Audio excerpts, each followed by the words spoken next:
राधे राधे मित्रों, ओम नमः शिवाय। आज मैं आप सबों के समक्ष वर्ष 2022 के महाशिवरात्रि का एपिसोड लेकर उपस्थित हूँ। वर्ष 2022 की महाशिवरात्रि किन किन विशेष योगों में मनाई जाएगी, शिवरात्रि के दिन क्या क्या करना शुभ होता है, महाशिवरात्रि 2022 में कब है, चतुर्दशी तिथि कब तक है, कौन से नक्षत्र हैं, चंद्रमा किन राशियों में रहेंगे, रात्रि जागरण क्यों किया जाता है, नाच गान क्यों किया जाता है, महाशिवरात्रि के दिन सभी कार्यों के लिए अबूझ मुहूर्त होता है, क्या अबूझ मुहूर्त इस साल बन रहा है। इन सारी चीजों के ऊपर विस्तार से चर्चा करनी है। शिवरात्रि, शिव मतलब कल्याण और रात्रि मतलब रात्रि। शिवरात्रि का मतलब होता है कल्याण की रात्रि, और उसमें भी ये महाशिवरात्रि है। महा मतलब बड़ा होता है, सबसे बड़े कल्याण की रात्रि को महाशिवरात्रि कहते हैं। शिवरात्रि प्रत्येक महीने होती है। शुक्ल पक्ष में भी शिवरात्रि होती है, कृष्ण पक्ष में भी होती है। हिसाब किया जाए तो 24 शिवरात्रियां होती हैं, लेकिन अधिकतर कृष्ण पक्ष की शिवरात्रियों की महत्ता है। और उसमें जब बात आती हो महाशिवरात्रि की, तो फाल्गुन मास के कृष्ण पक्ष की चतुर्दशी तिथि वाली शिवरात्रि अबूझ मुहूर्तों वाली होती है। अब इस वर्ष कौन कौन से संयोग बन रहे हैं, तिथि कब तक है, कौन नक्षत्र है, चंद्रमा किस राशि में भ्रमण करेंगे, कौन कौन से विशेष योग हैं, इन सारी चीजों पर चर्चा करने से पहले आप सबों से मेरा एक छोटा सा निवेदन रहेगा कि यदि अब तक आपने हमारे चैनल एस्ट्रो टिप को सब्सक्राइब नहीं किया है तो नववर्ष में 2022 के उपहार स्वरूप इसको सब्सक्राइब कर दें, वीडियो लाइक करें, अधिक से अधिक लोगों को शेयर करें, नोटिफिकेशन बेल जरूर दबाएं ताकि हमारे सभी एपिसोड आसानी से आपके पास समय पर पहुंच सकें। तो मित्रों, महाशिवरात्रि के दिन अबूझ मुहूर्त होता है। इस दिन सभी काम किए जा सकते हैं, समस्त कार्यों के लिए दरवाजे खुले रहते हैं। भगवान शिव का विवाह इसी शिवरात्रि को हुआ था। इसीलिए जब संसार के पालनहार का, संसार के निर्माणकर्ता का, संसार के विनाशकर्ता का, यानी गॉड भगवान शिव के विवाह की तिथि हो, तो इस दिन किसी मुहूर्त के पूछने की जरूरत ही नहीं होती है।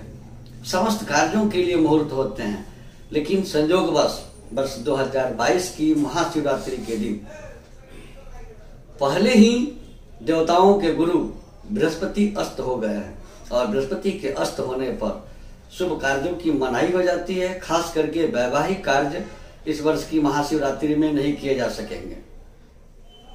अब सबसे पहले बात करते हैं कि महाशिवरात्रि में जागरण क्यों किया जाता है। तो भगवान शिव ने समुद्र मंथन के बाद जो हलाहल विष उत्पन्न हुआ था, उसको भगवान शिव ने पी लिया था और अपने गले में उसे रख लिया था। गले में रखने से इनका कंठ नीला हो गया, जिसके चलते इनको नीलकंठ कहा गया। और उस विष के कड़ा होने के चलते, जलन होने के चलते भगवान शिव को इतना दर्द होने लगा कि पीड़ित हो उठे थे, दर्द से पीड़ित हो उठे थे। उपचार के लिए देवताओं ने जब वैद्य को बुलाया तो वैद्य ने कहा कि इनको रात भर जागना होगा, अगर नींद लग गई तो मृत्यु हो सकती है। ये पौराणिक कथाएं हैं। इस स्थिति में भगवान शिव को रात भर जगा के रखा गया, इसलिए शिवरात्रि के दिन जागरण करने का महत्व हो गया, और जो जागरण करता है उसको शिव की कृपा प्राप्त होती है। अब दूसरा बात यह है कि शिवरात्रि के दिन नाच गान क्यों किया जाता है। तो समुद्र मंथन के उपरांत जब विषपान किया था भगवान शिव ने, तो विषपान करने के बाद रात भर जागने की सलाह जो वैद्यों ने दे रखी थी, अब उसमें देवताओं को भी भगवान शिव के साथ जागरण करना था। तो भगवान शिव को आनंदित कर जगाने के लिए, अपने मनोरंजन के लिए देवताओं ने तरह तरह के नाच गान प्रस्तुत किए। इसलिए महाशिवरात्रि के दिन नाच गान की प्रथा प्रचलित हो गई और नाच गान करने से भगवान शिव बहुत खुश होते हैं। और इसी शिवरात्रि को भगवान शिव का मां पार्वती के साथ विवाह हुआ था। तीसरा चीज है कि महाशिवरात्रि 2022 में कब है। तो मित्रों, सबसे पहले बता दूं कि काशी के पंचांगों के हिसाब से फाल्गुन मास की चतुर्दशी तिथि में ही हर साल महाशिवरात्रि मनाया जाता है। काशी के पंचांगों के हिसाब से 1 मार्च 2022 मंगलवार के दिन महाशिवरात्रि का पर्व मनाया जाएगा। उपवास, रात्रि जागरण, भजन कीर्तन, मंत्र जप, रुद्राभिषेक इत्यादि कार्य किए जाएंगे। 27 नक्षत्रों में धनिष्ठा नक्षत्र रात्रि 3:18 तक भोग करेगी। इसके बाद से शतभिषा नक्षत्र का प्रवेश हो जाएगा। चतुर्दशी तिथि 1 मार्च 2022 मंगलवार को रात्रि 12:17 तक भोग करेगी। इसके बाद से अमावस्या तिथि का प्रवेश हो जाएगा। दैनिक चलने वाले योगों में परीघ योग दिन में 10:39 तक है। इसके बाद संपूर्ण रात्रि शिव नामक योग का प्रभाव रहेगा। चंद्रमा मकर राशि में दिन के 3:46 रहेंगे। इसके बाद चंद्रमा कुंभ राशि में प्रवेश करेंगे और देवताओं के गुरु बृहस्पति के साथ इनका संयोग होगा और कुंभ राशि में बनेगा गजकेसरी योग। महान योग होता है, राजयोग होता है। तीसरी चीज है कि भगवान शिव को कौन कौन सी 4 चीजें पसंद हैं। भगवान शिव को तो सारी चीजें लोग चढ़ाते हैं, फल, मिष्ठान, पंचामृत,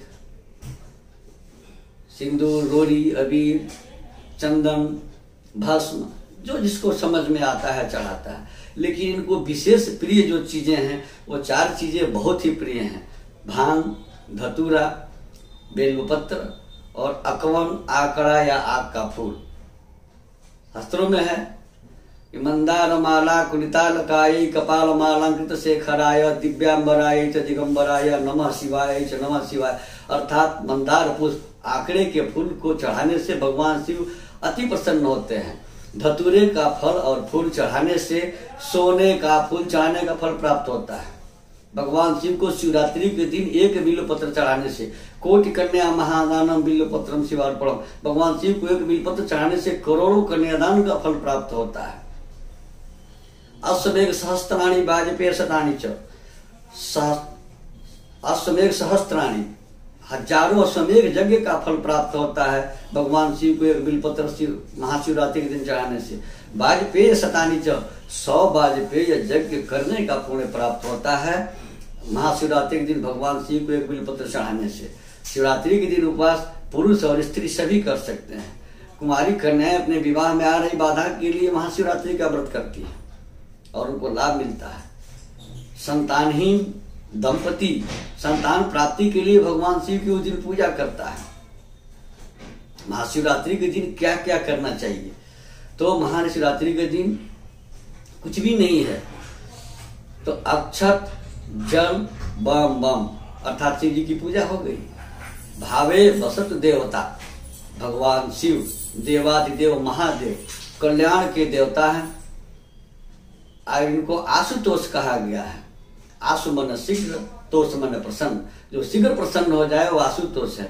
तो सही भावना से, सच्चे मन से अक्षत जल चढ़ा करके बम बम भी बोल दिया जाए तो भगवान शिव प्रसन्न जाते हैं। लेकिन संतान प्राप्ति के लिए, विवाह में आ रही बाधा के निवारण के लिए, जीवन में खुशहाली पाने के लिए, धन संपदा की स्थिरता के लिए, व्यापार में वृद्धि के लिए अगर इस दिन भगवान शिव का रुद्राभिषेक किया जाए, शिव के किसी भी मंत्र का जप किया जाए, आयु रक्षा के लिए महामृत्युंजय मंत्र का जप किया जाए, संकट से मुक्ति के लिए रुद्राष्टक अथवा शिव तांडव का जप पाठ किया जाए, कामना सिद्धि के लिए पंचाक्षरी मंत्र का जप किया जाए तो ये मंत्र, ये पाठ, ये अभिषेक सिद्धिप्रद हो जाते हैं और कामनाएं सफल होती हैं। तो मित्रों, महाशिवरात्रि वर्ष 2022 की जो है वो 1 मार्च 2022 मंगलवार को मनाई जाएगी। अपनी कामना के लिए, जिस तरह की कामना हो, संतान प्राप्ति, धन प्राप्ति, पति प्राप्ति, पत्नी प्राप्ति, धन की स्थिरता, व्यापार में उन्नति, आरोग्यता, आयु रक्षा के लिए आप भी रुद्राभिषेक कर सकते हैं। शिव का कोई भी मंत्र जप कर सकते हैं, महामृत्युंजय जप कर सकते हैं, महामृत्युंजय के मंत्र का जप कर सकते हैं, रुद्राष्टक का पाठ कर सकते हैं, शिव तांडव का पाठ कर सकते हैं, महामृत्युंजय अष्टक का पाठ कर सकते हैं, महामृत्युंजय स्तोत्र का पाठ कर सकते हैं, पंचाक्षरी मंत्र का जप कर सकते हैं। इससे आपको सिद्धि प्राप्त होगी, आपकी कामनाएं पूरी होगी। आप हमारे साथ बने रहें। इस तरह के धार्मिक और पर्व त्योहारों से जुटे हुए एपिसोड के लिए, वास्तु से जुड़े हुए एपिसोड के लिए, जन्म कुंडली ज्योतिष से जुड़े हुए एपिसोड के लिए हमारे यहाँ वास्तु विजिट किया जाता है, कुंडली बनाई जाती है। वाराणसी विद्वानों के द्वारा बड़े से बड़े जगह अनुष्ठान करवाए जाते हैं। हमारे यहाँ सभी प्रकार के प्रमाणिक रत्न और सभी प्रकार के प्राण प्रतिष्ठित रुद्राक्ष भी उचित मूल्य पर उपलब्ध है। जिनके सज्जन को इसकी आवश्यकता हो, कृपया स्क्रॉल पर दिए गए नंबर से संपर्क कर अपॉइंटमेंट लेकर हमसे वास्तु विजिट करवा सकते हैं, कुंडली बनवा सकते हैं, कुंडली दिखा सकते हैं, जगह अनुष्ठान आदि करवा सकते हैं। रत्न और रुद्राक्ष भी हमारे यहाँ उचित मूल्य में प्राप्त कर सकते हैं। राधे राधे। ओम नमः शिवाय।